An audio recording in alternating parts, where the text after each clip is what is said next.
Welcome to Burlap Teachers. Enjoy the video.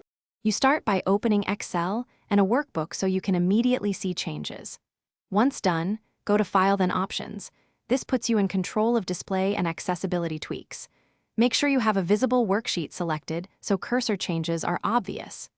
Next, navigate to the Advanced pane and also note Ease of Access or Display settings in your OS. These are the first actionable areas where cursor color and visibility settings are controlled. Now focus on the middle steps where Excel and the operating system meet. In Windows, open Settings, Ease of Access, then mouse pointer to change pointer color and size so your caret is easier to find. Back in Excel's Advanced Options, ensure Show Selection and related display options are enabled. These affect how the active cell outline appears. If needed, use a high contrast theme or custom pointer color so you can clearly see the active cell and typing position. Finish by saving settings and restarting Excel so all display tweaks take effect. Some pointer and theme changes require a restart. Make sure Windows theme or display drivers are compatible.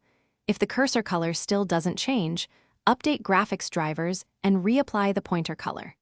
If the active cell border behaves oddly, start Excel in safe mode to rule out add-ins. One key troubleshooting tip: toggle high contrast off and on again to reset the pointer and selection rendering. Thanks for watching. Consider subscribing if this video helped you.